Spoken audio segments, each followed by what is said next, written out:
สบายดีพี่น้องสบายดียามเช้าป้าตัวตื่นมาเหมือนจนควันน้ำควันในน้ำจนออกไปลองควันจนมีควันในน้ำนองจนควันออกความเย็นโอ้ยเย็นเยือกๆขนาดเลยพี่น้องเย็นคักกะเลยเหรอตื่นมาเป็นแบบว่าอากาศเงียบสนิทเงียบแบบใบไม้โบติงเลยเงียบสงบ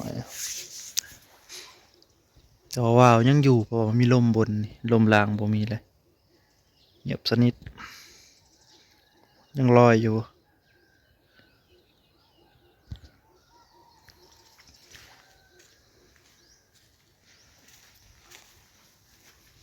เป็นยังสิเย็นแห้งอะไรพี่น้องเขาคิดว่าอยู่ในประมาณ10 กว่าองศานี่ตอนนี้แบบปอดออกมาแต่เฮือนไม่เย็นแห้งอะไรล่ะเย็นโพด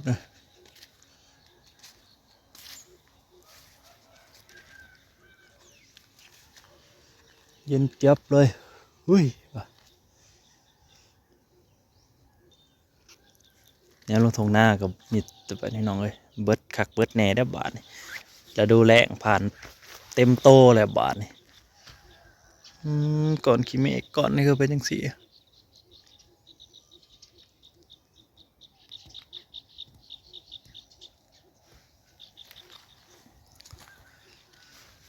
เย็นเย็นเย็นเย็นเย็นหนาวหนาวปอจนควันขึ้นตื่นเช้ามาควันจนควันขึ้นตามน้ำ เด็กๆก็ลงไปนอนเถียงเพิ่นเมื่อคืนนี่เด็กหน่อยไปลัดแม่เพิ่นสิมาเราไปลัดแม่เฮิงๆสิได้พอกันเด็กกับแม่ก็ได้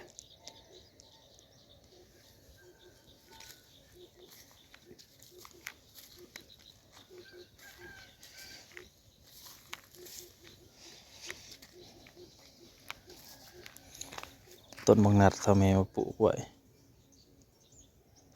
ติดเสย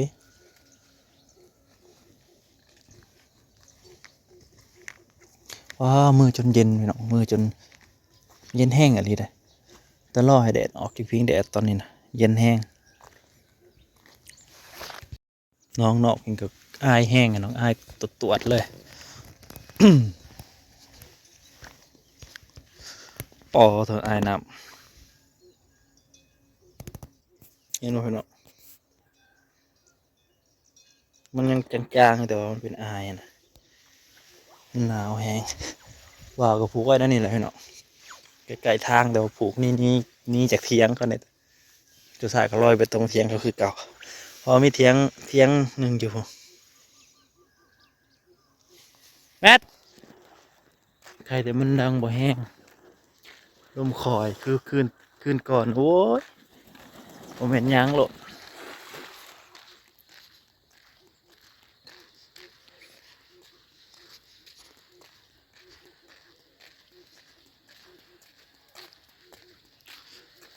ว้าถ้าเย็นขักอะไรพี่น้องอย่างนั้นนี่ยังเย็นแบบเย็นจ่อย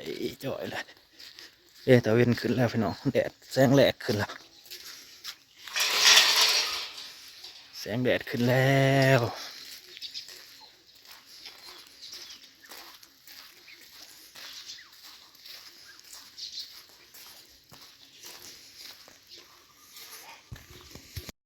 ถ้าแม่ก็ไปจำหัน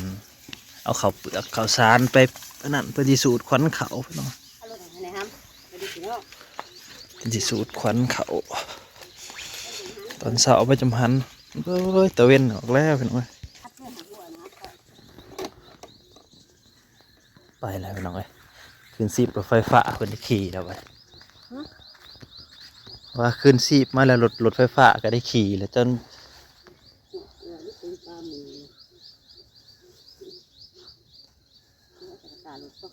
ใส่ตารถก็ได้ใส่กระตารถก็ได้อันหัวเหียดอกเนาะมาดีเลยจะมันเต็มเนื้ออาหารไอ้ก็ขึ้นมาเลยไปขาดรถร้ายตื่นดีเนาะ1,800ถ้าเจ๊ถึงแต่ผมจะ เออเขาซื้อเข้าพันหาสิงแล้วโอ้ยจวดขนาดนั้นเลยคันนี้นะจะจวดป ไปละ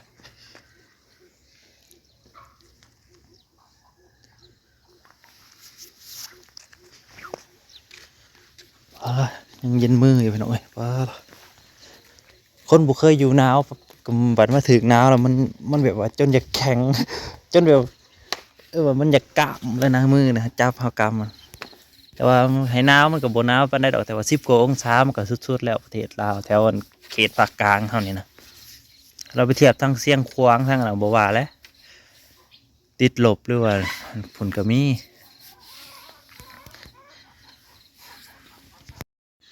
หอดยามเสาร์นี่เนาะงัวควายก็พากันหลังออกมาแล้วไปหน่อยของเขตเฮาเขตแรงเด้ต้องปล่อยงัวควายปล่อยไว้ได้ ตื่นเช้ามา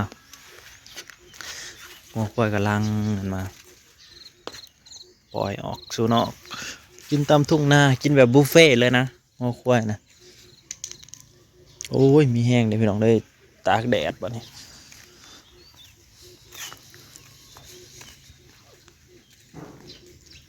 โอ้หลังออกแล้วบ่นี้หลังออกแล้วออกสู่ทุ่งนาสายลันนะก็ลันอยู่เทิงฟ้าออกมาเลยอุ่นรถแดดแล้วโอ้ยมีแหงมา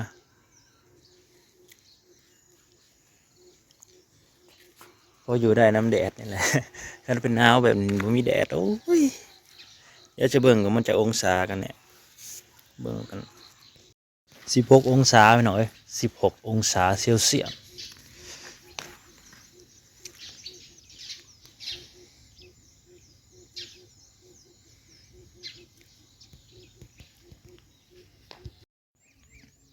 ทีมสมุนพี่น้องคือกันเบิดอายุสมกันเบิดเลยจับดูจับแน่หนาวอยู่บ่จับดูหนาวอยู่บ่หนาวอยู่บ่เนี่ยเขี้ยวยังเนี่ยอาปากมึงดูเขี้ยวยังฮะเขี้ยวยังก่อนเดี๋ยวนี้ฮะนะบอกตัวนี้มุมคักอะไรเนาะ คนหลายอยู่นี่หาโตน้องไอ้สำคัญเบิดเมื่อน้อยสำกวงแถวนี้น่ะขี้ดื้อนะถ้าเอาในเพื่อนนะ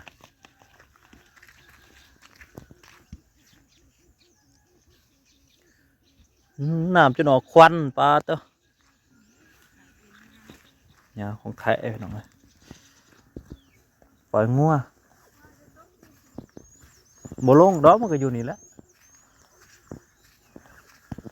ล่มอยู่ลุมใส่หม้อยมันยังอยู่เซย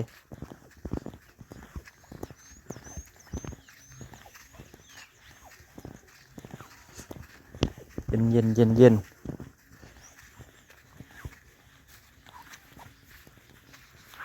ปล่อยงัวก่อนพี่น้องเอ้ยแดดออกมาแล้วจะเป็นหูเขียดหูใส่มีเขียดเลยครับตกแห้งกับจิ้งอยู่ซ้ายข้าผมโบย่อยตกเป็นฝอยบ่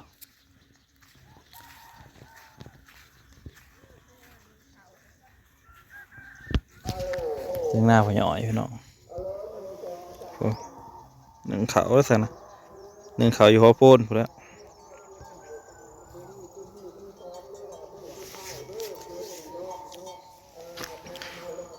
ปล่อยงัวออกไปหากินหญ้าก่อนพี่น้องเอ้ยกินแบบบุฟเฟ่เด้อบ้านเฮาเนี่ยแบบบุฟเฟ่ยังก็เห็ดจังสันเอาเครื่องมาขึ้นเทิง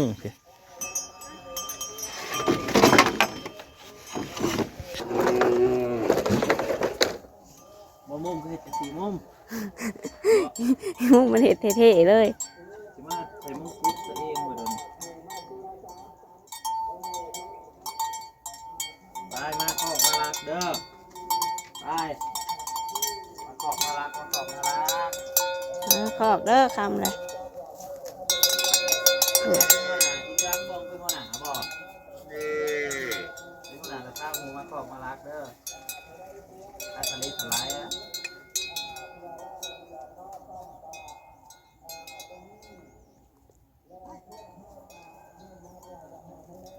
นี่ก็มาขอกมารักกับหมูเด้อยิงกับหมู ขอบ ว่ามาทำหน่อยนะ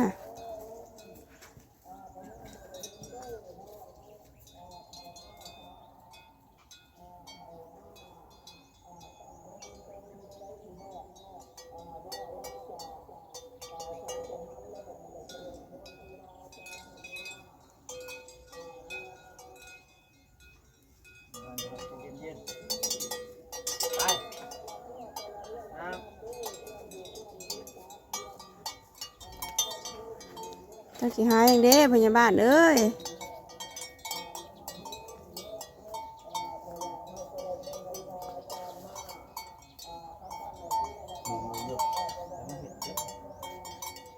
ไปแล้วผมพี่น้องเอ้ย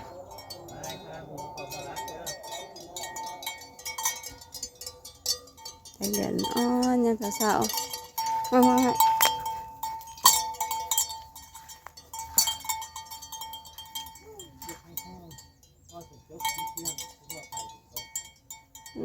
ยังมันขึ้นนะหิวบอกโจกกินว่าก็อ้วนอยู่ช่วงนี้ เรื่องนี้คนหนังกับหมูนี่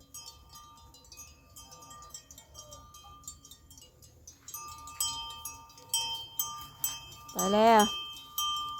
ไปลงทงไปลงทง 2 4 6 8 10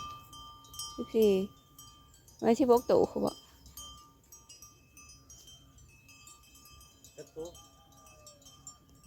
ที่หาโต๊ะ เมื่อหน่อยก็หา6 7 8 9 10 11 12 13 14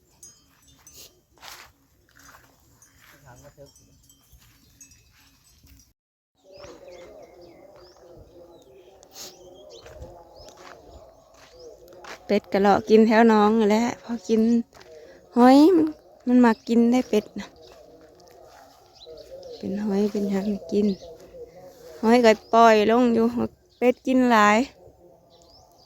เป็ดกระเลือดสำนี่แหล้วพี่น้อง3 4 ตัว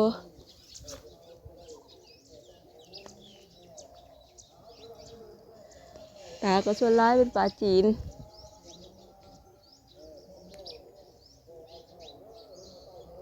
ขอบคุณเบิร์ดสุขุสุคนเด้อที่ติดตามรับชมพอกันคลิปหนา